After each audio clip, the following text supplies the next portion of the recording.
అపోస్తుల కార్యములు. యేసు తొలి శిష్యుల పరిశుద్ధాత్మ నడిపింపులో యెరూషలేములోను యూదయ సమరయ దేశములయందంతటను భూదిగంతముల వరకును ఎలా సువార్త ప్రకటించారో ప్రాముఖ్యంగా తెలియజేసే అపోస్తల కార్యముల గ్రంథాన్ని లూకా సువార్త తరువాయి భాగంగా చెప్పవచ్చు. యూదుల్లో ప్రారంభమైన యావత్ ప్రపంచానికి వ్యాప్తి చెందిన క్రైస్తవ ఉద్యమ స్ఫూర్తి ఈ గ్రంథంలో ప్రధాన కథనం. అపోస్తుల కార్యములు గ్రంథంలోని ప్రధాన భాగాలుగా 3. 1. యేసు పునరుత్థానం తర్వాత యెరూషలేములో ప్రారంభమైన క్రైస్తవ ఉద్యమ స్ఫూర్తి. 2. పాలస్తీనాలోని ఇతర ప్రాంతాలకు వ్యాప్తి. 3. మధ్యధరా ప్రాంతానికి ఇంకా అవతలి తీరాలకు రోమా వరకు వ్యాప్తి. యూదుల పర్వదినమైన పెంతెకోస్తు నాడు యెరూషలేములో విశ్వాసుల మీదకు దిగివచ్చిన పరిశుద్ధాత్మ ద్వారా జరిగిన కార్యాలు ఈ గ్రంథంలో విశేషాంశం. అపోస్తలుల కార్యములు 1వ అధ్యాయం.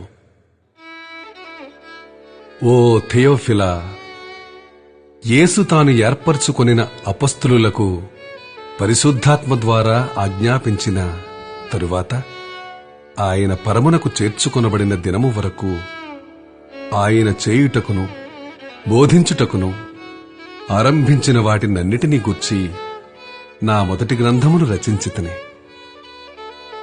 ఆయన శ్రమపడిన తరువాత 40 దినముల వరకు వారి కగపడుచు దేవుని రాజ్య విషయములను గూర్చి బోధించుచు అనేక ప్రమాణములను చూపి వారికి తన్ను తాను సజీవునిగా కనపరుచుకొనెను. ఆయన వారిని కలుసుకొని ఇలాగూ ఆజ్ఞాపించెను: మీరు యెరూషలేము నుండి వెళ్ళక నా వలన వినిన తండ్రి యొక్క వాగ్దానము కొరకు కనిపెట్టుడి. యోహాను నీళ్లతో బాప్తిస్మము ఇచ్చెను గాని కొద్ది దినములలోగా మీరు పరిశుద్ధాత్మలో బాప్తిస్మము పొందెదరనెను. కాబట్టి వారు కూడి వచ్చినప్పుడు, ప్రభువా, ఈ కాలమందు ఇశ్రాయేలునకు రాజ్యమును మరలా అనుగ్రహించెదవా అని ఆయనను అడుగగా, ఆయన, కాలములను సమయములను తండ్రి తన స్వాధీనమందుంచుకొని ఉన్నాడు. వాటిని తెలుసుకొనుట మీ పని కాదు. అయినను పరిశుద్ధాత్మ మీ మీదికి వచ్చినప్పుడు మీరు శక్తి నొందెదరు కనుక మీరు యెరూషలేములోను యూదయ సమరయ దేశములయందంతటను భూదిగంతముల వరకును నాకు సాక్షులయ్యుందురని వారితో చెప్పెను. ఈ మాటలు చెప్పి వారు చూచుచుండగా ఆయన ఆరోహణమాయెను. అప్పుడు వారి కన్నులకు కనబడకుండా ఒక మేఘము ఆయనను కొనిపోయెను.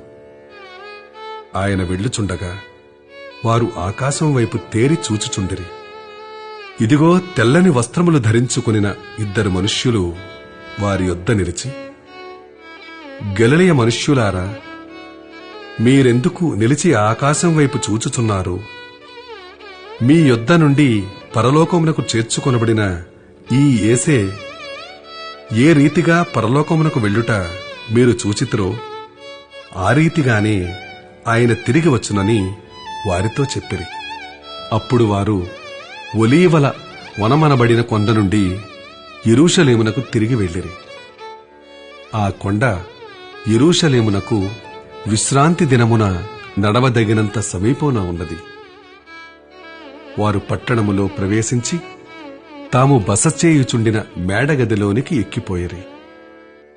వారెవరనగా పేతురు, యోహాను, యాకోబు, అంద్రెయ, ఫిలిప్పు, తోమా, బర్తలోమయి, మత్తయి, అల్ఫై కుమారుడగు యాకోబు, జెలోతే అనబడిన సీమోను, యాకోబు కుమారుడగు యోదా అనువారు. వీరందరూను వీరితో కూడా కొందరు స్త్రీలును, యేసు తల్లి అయిన మరియయు, ఆయన సహోదరులను ఏక మనస్సుతో ఎడతెగక ప్రార్థన చేయుచుండిరి.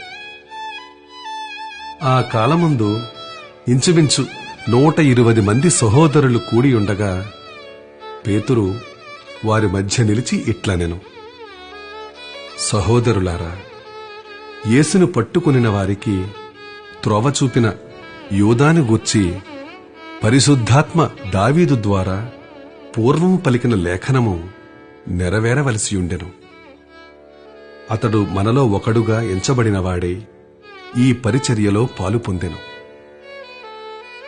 ఈ యూదా ద్రోహము వలన సంపాదించిన రూకలనిచ్చి ఒక పొలము కొనెను.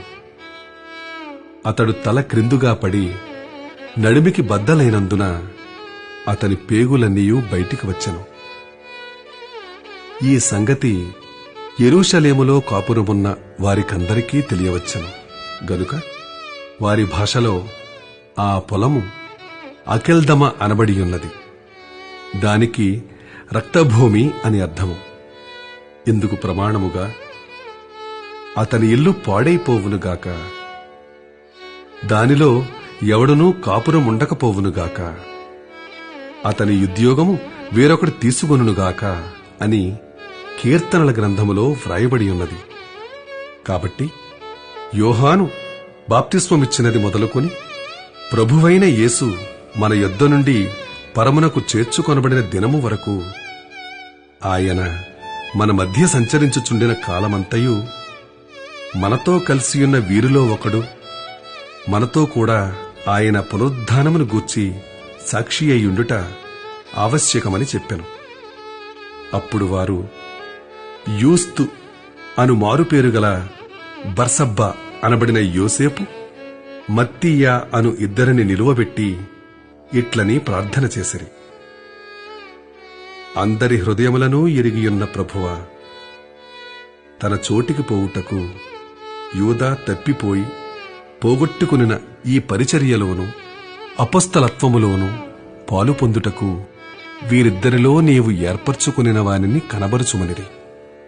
అంతట వారు వీరిని గూర్చి చీట్లు వేయగా మత్తీయ పేరట చీటీ వచ్చెను గనుక అతడు 11 మంది అపొస్తలులతో కూడా లెక్కింపబడెను.